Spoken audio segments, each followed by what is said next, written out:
And we're back. Since the start of the year, almost all of Cathie Wood's funds have rocketed up by 40% or more, and ARK Invest's flagship innovation fund, is up by more than 50%, which means it's doing over 3 times better than the S&P 500.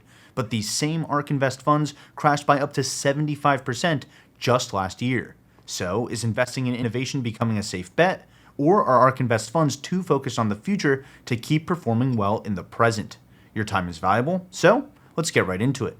Since the word is so overused, let me tell you what innovation really means. Innovation means finding a better way to solve somebody's problem. Yep, that's it. Companies get built to provide solutions at scale, and disruptive innovation is when a company can provide a much better solution than their competitors, so they end up winning most of the consumers that have that problem. For example, you used to have to go to a store and rent a physical copy of a movie, and you were charged pretty high late fees if you didn't return it. In fact, over 15% of Blockbuster's revenues came from late fees. That's pretty crazy, right? Now you can just go stream any video from the comfort of your own home. But the innovation here wasn't just digital movies versus DVDs. The innovation was putting all the right technologies together to provide a more convenient, faster, and cheaper customer experience around entertainment at home. The disruption happened when brick-and-mortar stores just couldn't compete with the huge technology stack required to serve videos over the internet in near real time. ARK Invest's funds are filled with innovative companies. They're building new technology platforms and ecosystems to solve existing problems in faster, cheaper, and more convenient ways. Here are the 10 stocks contributing the most to ARK Invest's overall performance right now, their weights in ARK, and their returns for the first half of the year.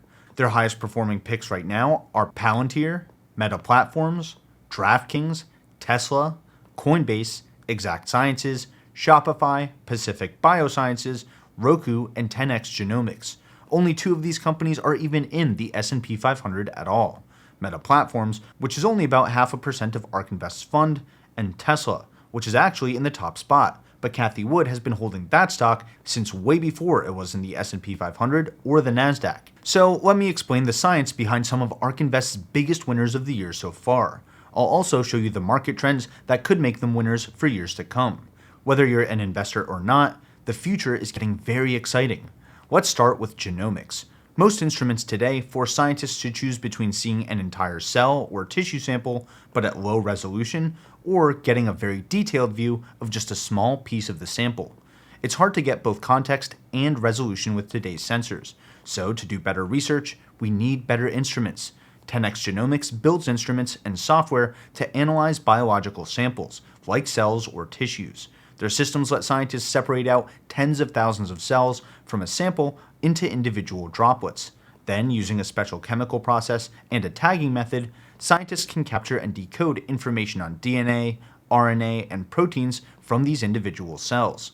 Then their software creates an interactive digital twin of the entire sample, letting scientists switch between the big picture and detailed views as their research requires. Better instruments means better research.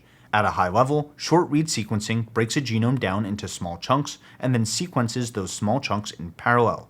These techniques cut down on processing time and compute requirements, but it can miss longer gene variations. On the flip side, long-read sequencers look at fragments that are about 50 to 100 times longer than short-read sequencers, so they can see those larger variations. But the long-read sequencing process takes longer, costs more, and can have more errors over time. Pacific Biosciences creates advanced gene sequencing systems to study the creation and regulation of DNA, RNA, and proteins. PacBio has both short-read and long-read sequencing platforms, and by using both technologies, they can build systems that produce reads that are both long and accurate, which lets researchers understand the rare diseases that come from much longer mutations. And Exact Sciences has a pipeline of products and services focused on applying these kinds of tools in molecular diagnostics. Their tests can help detect early-stage cancers from blood, stool, and other fluid-based tests. On top of that, they're using machine learning to screen for multiple early-stage cancers in parallel, which reduces overall cancer testing and detection time and costs while potentially helping people get the treatment they need earlier in the disease's life cycle. There are a few things that investors and tech enthusiasts need to understand about this area of innovation. First, gene editing is very close to going mainstream. the number of gene editing trials will roughly 50x from 2015 to 2030, and the number of approved gene editing products could go from nearly zero in the market today to over 1,000 by the end of the decade. That's an absolutely insane rate of market growth. Therapies based around gene editing could go for around $2.5 million per dose, based on how expensive the current treatments for these diseases are today. As a result, gene editing revenues could climb from a projected $5 billion in 2024 to around $30 billion by 2030. That's around a 6x in 6 years, or about a 35% compound annual growth rate. And the overall multiomics market, which includes all of these specialized genomics research and tools, could almost triple over the next 5 years, with the biggest opportunities being in cancer treatment and organ health. This is the kind of market research that ARK Invest is doing when they buy stocks like 10x Genomics, Pacific Biosciences, and Exact Sciences, which are up around 55, 70, and 90% for the year, respectively. By the way, if you want a great app for stock market research and investing, check out Moomoo. Here's a list of the supply chains for every major industry, like cloud computing and chip fabrication. Companies in high-growth markets usually outperform ones in older ones, so their stocks tend to outperform as well. And news about a well-known company, like NVDA, can influence other companies involved in that supply chain. This is actually one of my favorite features for discovering great investments because you can find a lot of hidden gems like the ones we're talking about once you understand how all of these companies fit together. Features like these are why Moomoo has over 20 million users around the world. And if you sign up right now, you'll get up to 15 free stocks, each valued at up to $2,000, and a $100 cash bonus, plus a free share of Tesla or Google when you deposit $5,000 or more. All you need to do is download the app using my link, keep your funds at that level for at least 60 days, and enjoy up to 16 free stocks. But this offer ends soon, so make sure to get started today. Alright. The big thing you should understand is that these innovations are going to happen faster and faster because multiple technologies are helping them become cheaper and cheaper. For example, multi-cancer screening costs have dropped from over $30,000 in 2015 to just $1,500 in 2020, and they're expected to drop to around $250 by 2025. That's over a 120x drop in costs in a single decade. It's important to note that more than half of these cost declines are thanks to machine learning, which is why I cover artificial intelligence so much on this channel. AI is going to be absolutely everywhere, and it's usually the single biggest driver for cost declines. That's why AI-centric companies like Tesla, Meta Platforms, and Palantir are performing so well and will for years to come. Their core products focus on leveraging AI to solve huge problems at massive scales. I've already made a dozen or so videos about each of these companies, but let me know in the comments below if you want me to do an updated deep dive on Tesla, on Palantir, or on Meta Platforms. But there's one AI company that's consistently surprising investors, and that's Roku. In my opinion, Roku is one of the most misunderstood tech companies on the planet. Investors are always making the same few points about Roku, like they have no moat, or they're going to get crushed by Apple or Amazon or Google. But Roku has been crushing Apple, Amazon, and Google in the connected TV market for years now, even though it's over 100 times smaller than each of them. It's easy to think of Roku as a hardware company that sells little boxes and dongles that power smart TVs, and then compare it to products like Google Chromecast, Amazon Fire, and Apple TV.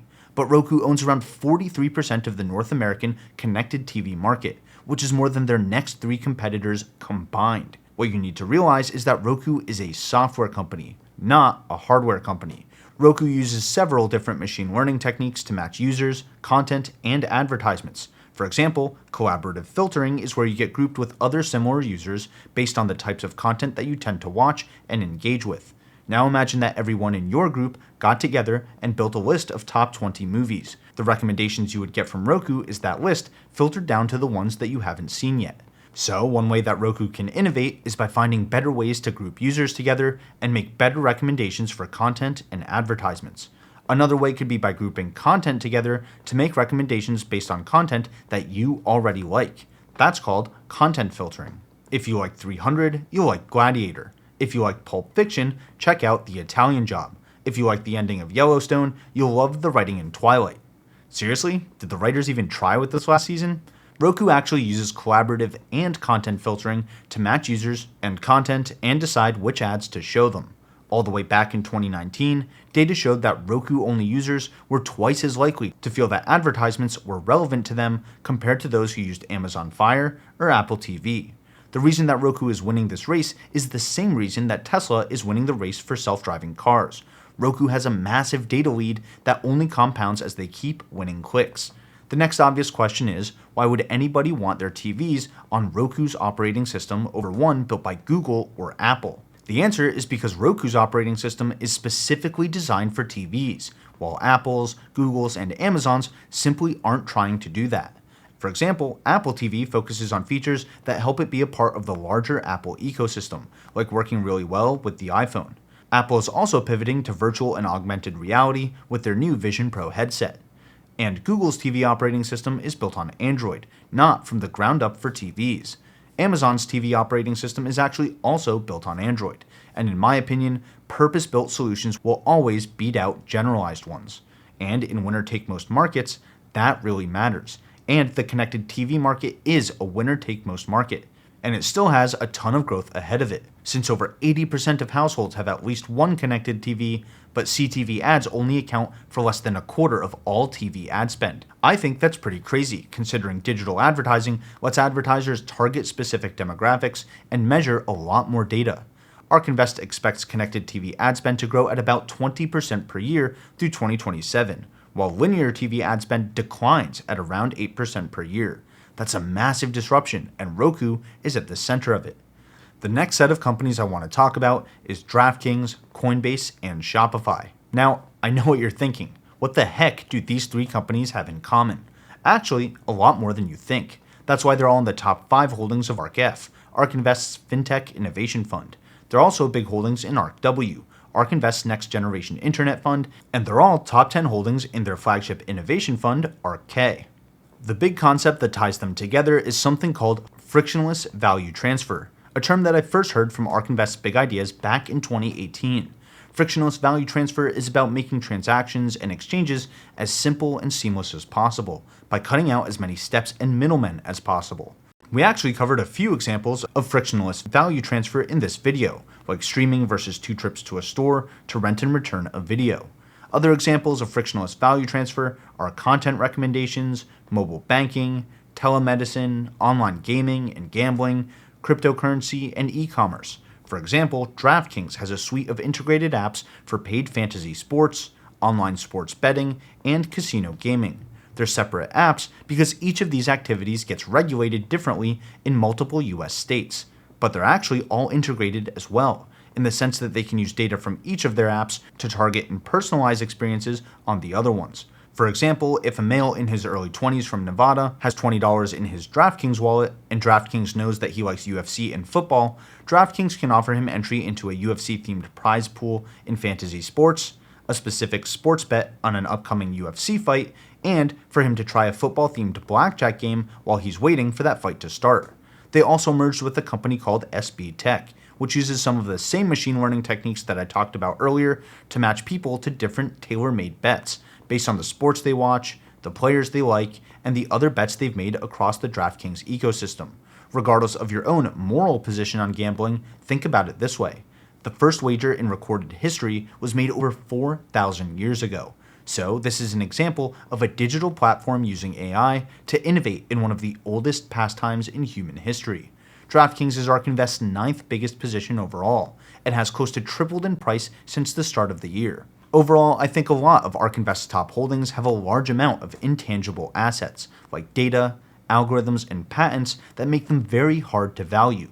But these same exact assets are the ones that reduce costs, eliminate middlemen, and make experiences much more personalized.